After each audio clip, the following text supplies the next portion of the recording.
everything's a subscription these days. And in order to get someone to pay you a subscription, you have to stand out or for them to keep their subscription too.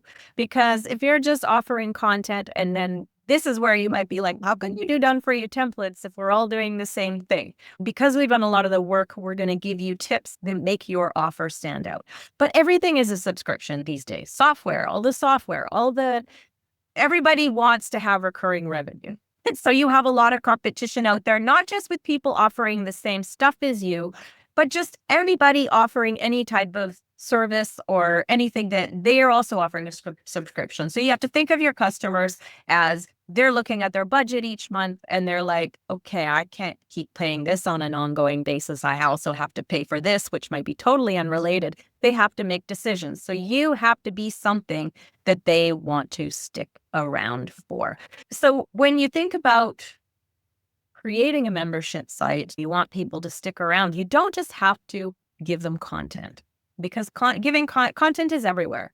People can get content for free everywhere. So you need something that stands out. We've created the content and now you can do something with it. Things you can add are like when you can give people templates of how to do something, when you're taking away their need to think that it's done for them, or patterns to do things if you're doing like things like crafts and stuff like that, or where they're doing different projects each month.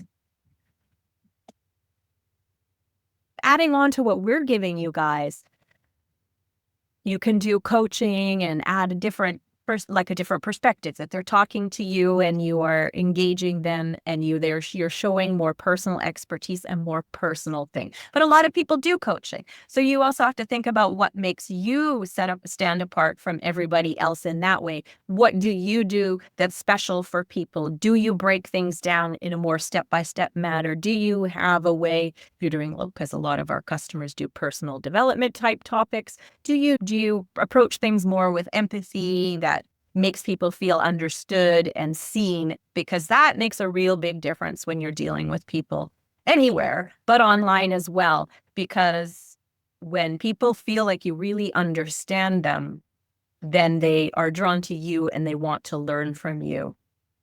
If you can do stuff for them, offering some kind of services are things that they need on an ongoing basis, then that is a way to get people to stick. But it has to be something that they need on an ongoing basis. And obviously, you have to be wary of your own time.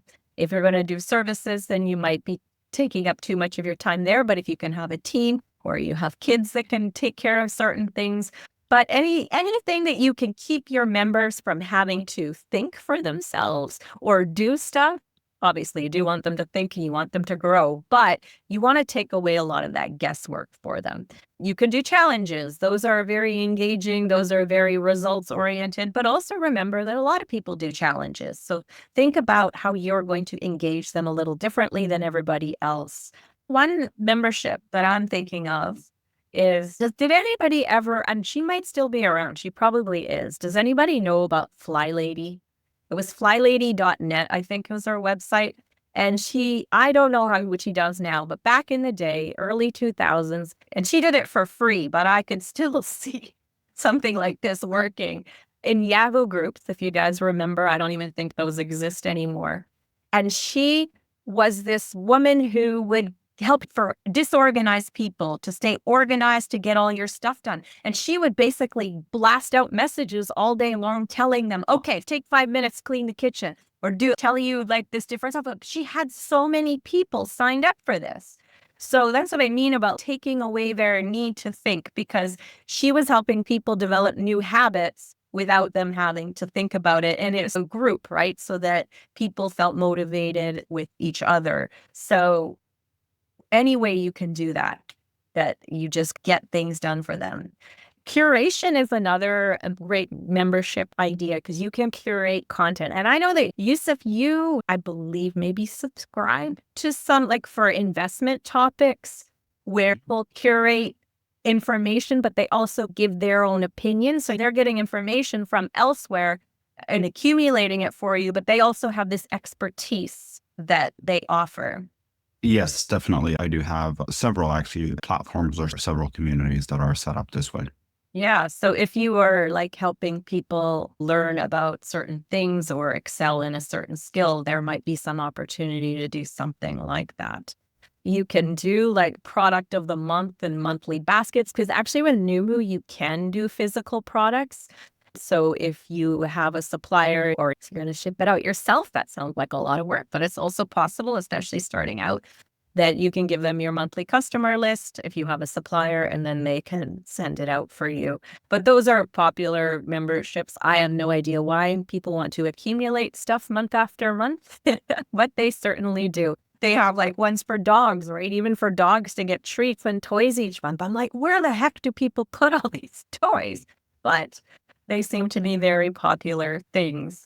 And I guess it makes it exciting. Or like little craft kits for kids we've seen as well, which is probably a more simple thing because those are just little things that the kid will make each month and they enjoy. So whatever you could do that would come out that could be shipped to them. And the kids' craft things can be done digitally as well.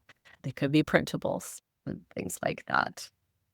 You could also you can do subscriptions helping other people create their own membership sites, right? So if you have people who need the content on an ongoing basis, you're setting it up for them and they're paying you monthly to maintain it.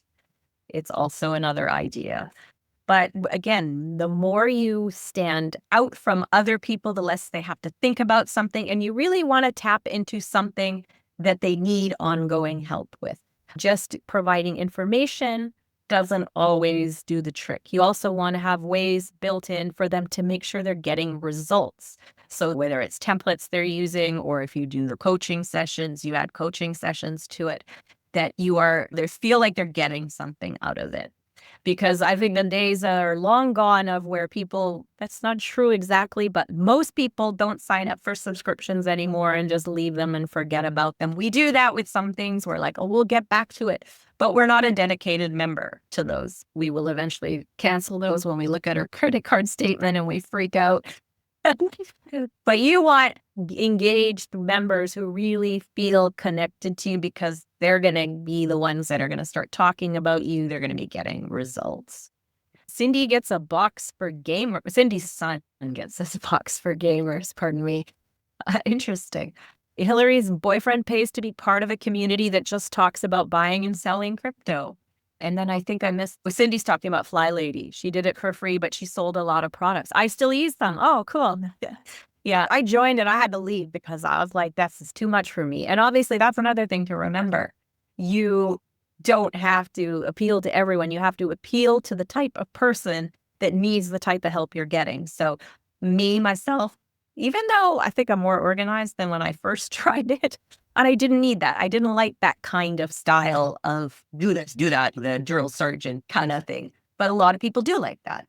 And those are the customers you would target with something if you did that way. Yeah, just to add a little bit on what you said earlier. So some of the communities that I've subscribed to, and there are a few people that talk about marketing. They rarely talk about themselves and they rarely talk about some of the things that they do. But what they do, the entire community is about case studies and it's about other people and it's about successful events. So that's one way of actually constructing it. If you think you don't have, let's say, a lot of experience to talk about yourself, then make it about others. People will subscribe because they will be coming for that, your intake on a particular angle of a story, right? So that's one way of trying to like do it if you don't have a lot of stories yourself.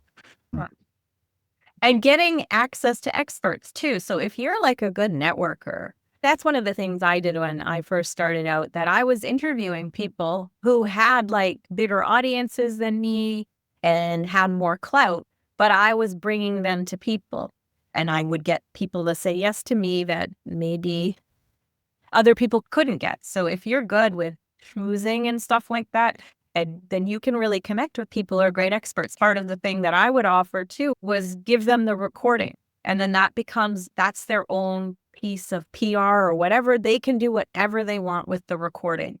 So they're actually getting a product out of being interviewed with you that they can use for whatever they'd like.